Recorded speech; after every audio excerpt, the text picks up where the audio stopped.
Hello, lovely viewers. Welcome to your favorite cooking channel and the Aircon Local Pa. This is one of my favorite all-time jollof recipes. And yes, if you know me very well, this one it is my special. So this is red beans jollof, which has herrings in smoked herrings. Eban. Nti no fancy Eban eduwa kɔkɔɔ jollof a wayɛ from start. Ɛyɛ Prekese jollof o. Jollof mpɛkɛsɛ hyehyɛ mu nyinaa. So ɔnyɛ easy koraa. So if you understand fancy, don't be lost. So I was just saying this is my favorite, and this is actually red beans, smoked herrings, Prekese jollof, and this is super healthy such that I even used local rice, which was less starchy in there. So this is a must try tasty jollof recipe, and this is from scratch. So I think I have one which I did a quick fix, and people message me about how do you do your jollof from scratch? How do you do your jollof from scratch? So this recipe is one way I do my jollof from scratch, and I'm going to do it the village style where you cut your tomatoes and they go in and they give you a very beautiful color and texture afterwards, and there are lots more. So before you just get in here, make sure you subscribe. If you've not yet subscribed, make sure you like, make sure you share the video. So my key ingredients in here are my dried herrings, my red beans. Of course, I use a bit of precedent in there as well. Then my vegetables. So I have tomatoes, onion, pepper, a bit of garlic, but then I use garlic powder, the dried one. I use ginger powder and all those ones. That's how come you don't see it in the ingredients over there. So I begin by blending the pepper, onion, the ginger, garlic. Yes, I used the dry form of it here.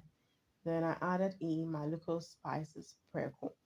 So my local spice, because it's a jollof recipe, what goes well with it is the black pepper, your nutmeg, a little bit of your coriander, the thyme, the rosemary, just a little bit of all of them. So what I do is I blend the local spices I love the most. The only spices which are not pretty much in here is my calabash nutmeg because I realized that is too strong. And for the tomatoes, what I'm going to do is to cut it into thin slices so that it will cook quicker. You can do it thinner than this. You can do it bigger than this, but just cut it. The thinner you cut, the easier it is to cook. So I'm just going to cut it, but then I'll take out the eye part. You can try to leave it if you want it in there, but I choose to take out the eye of the tomato out of it. Now, some can also take off their seeds. Yes, if you want to be very careful with seeds or you have issue with seeds in food, you can just take out the tomato seeds before you cut. So yes, once you cut this, you can very much start your recipe. So what I begin by doing is to pour my oil into the pan. Then I add in a little bit of the onion. I'm not really going to let the onion cook and overly brown because don't forget this is going to be on fire for a long time. So what I do is once it heats up a bit, I just add in the tomatoes in, and the tomatoes take a while to really cook and get off all the water. So you can just cover it up and let it sit for itself, let the water drain. Then you can be stirring. If you're not using a non-stick, please make sure you stir very often because once the water is getting out of the tomatoes, it's going to start sticking to your pan. So please be careful about that. You realize even I was having a bit of issue with that here. So stir as much as possible to get it there. So when the tomato water is down, you realize the bubbles were smaller. Then I added in my onion, pepper, local spice mix into it. So they are all going to cook together beautifully. Just cover it and allow it simmer. Now, someone can also decide to start with their tin tomato, then they go with their onion pepper blend mix, then they come in with the tomatoes. But then I feel tomatoes take more time and there's more water in tomatoes. So sometimes it's better you drain that one off first. But you don't let it overly cook. So as it's draining and the water has gone down, you should just add in the onion blend, which has less water in than the tomatoes. Then you let it all cook together. I almost forgot my other star ingredient, my precursors. I added it in so that as it's cooking, the flavors in the precursors all going into the stew. You realize in my gravy recipe, I didn't go without my precursor. It's very healthy in there. And it gives it this nice aroma and taste afterwards. So you can try your food without it, you can try it with it, and you give me the testimonies afterwards. So yes, I'm just going to be mixing this up just for it to come together beautifully. You can try to add in tomato or not. I like saying tin tomato, and don't mind me, it's tomato mix. Over here, we like to call it tin tomato, but then there's tomato paste or tomato mix. So this is my tomato paste. This is my fresh tomato paste. I'm just going to mix it up in here. I used a cup of it. I'm just going to mix it in here. So basically, you can try to use or not use a tomato paste. But then when you use a tomato paste, what it does is, these days, they sometimes color it. I don't know, but yes, it gives a bit of that color. But aside the color, the most important thing is the consistency it adds to it. Yes, so it adds a bit more consistency to it. Then you can add in your salt. Yes. But then if it's just about, if you want to go avoiding your tomato paste, what you could do is to use beetroot. Yes, you could blend your beets into it. It's going to thicken and give you that color and that taste as well. So I'm just going to mix it up, and you realize the bubbles are small, small, small, small, small, small, small. So this means that my stew is virtually getting done. And I'm going to add in my Eban and then my red beans in around this point.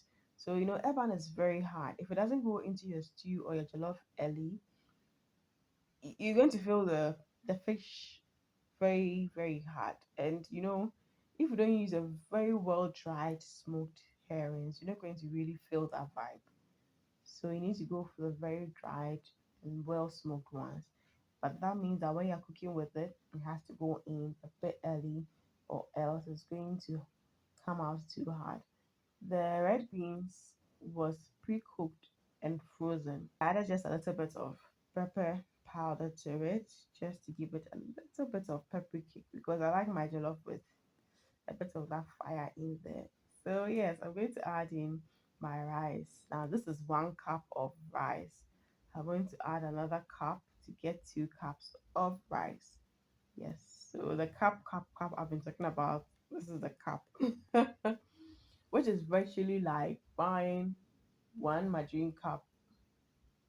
Yes, so two of the standard cup can give you like one margarine cup of what they sell around here. Because these days the margarine cups, they've adjusted it so much in the market, so the sizes are not even too good. But then yes, so if you buy something, especially in Ghana here, please, it's like twice of the standard cup. I so you need to wash this very well. This is a local rice I got, and honestly, I just love the rice. I think it came from the north or so. Yes, I'll check on it and leave it in the description button. So what I did was to split it. You realize the sauce was a lot. If I was going to cook all in this saucepan, it wasn't going to go in. When you cook jollof and the sauce is too much on it, it becomes too sticky around it. Yes, and when the sauce is not enough, it becomes too pale and too white. So I split this into two. It's not perfect split though, because this is a bigger bowl than the other one. So I cooked the local rice, which is less starchy in the first one, the main dish one. Then I add in a bit of water. Yes. So like I say, whenever I cooking rice, be mindful of the water you're using. I checked to see if my salt was okay. It wasn't good, so I added a bit of salt in there.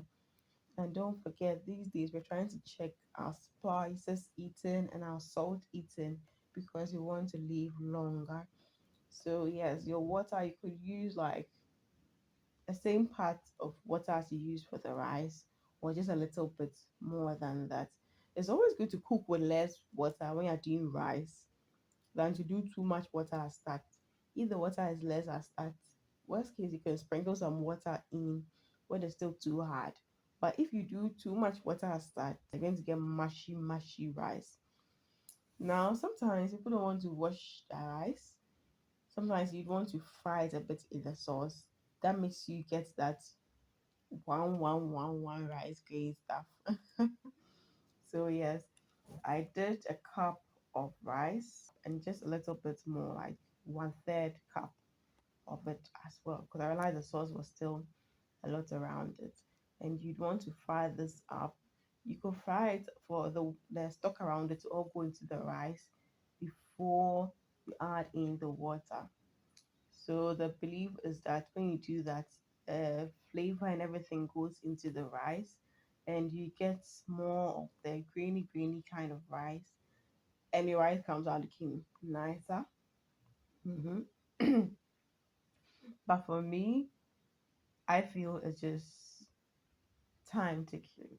Yes, I'm a busy person, and yes, I love cooking, but sweetheart, I love to cook in the shortest possible time. I don't have the luxury of time for waiting to be hungry, then spending so many hours in the kitchen.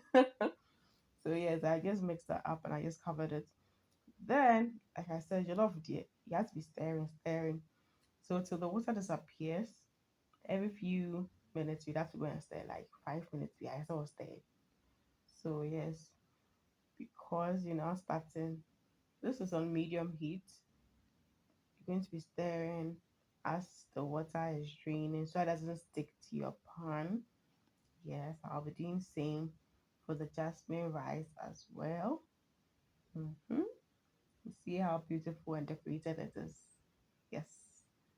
So, like I was saying, when it comes to jollof, be careful of the water. Oh, don't do too much water at start. And if you're using local rice, use the same water, but then make sure you give it heat for a longer period of time. That is the trick. Heat for a longer period of time. Every rice is especially jollof. If you want to get it coming out one, give it low heat over a long period of time, especially after the water goes off. So I'm just going to cover this up because the water is virtually pouring down now. I'm going to cover it with my clean napkin and I'm going to lower the heat and let it stay on fire over that low medium heat for about 15 minutes, and then I'm done with it. So jollof is that simple and that easy to do. The one I kind of tossed or roasted before I did, you realize that's also looking nice. And see how green it's already looking. Mm-hmm. So that's why most people would like to kind of fry their rice a bit before they cook it. Then I just put my napkin on. Then I just lower the heat and let it go on for 10 to 15 minutes. So yes, this is your jollof from scratch you've been requesting for. This is one type. I'm going to give you more because I know everybody loves jollof, especially my guys. So yes, I'm just going to stir this up just a little bit, and I'm going to cover it again. My prekese is doing the aroma stuff in there, and yes, this is how simple, this is how beautiful the jollof can be. I was supposed to be tasting it, but I ended up eating some. Don't mind me. So you're going to cover. Please, one thing I almost forgot. Don't cover your rice with rubber. Yes, we like to do that around here. But please, it's not the best. It's not healthy.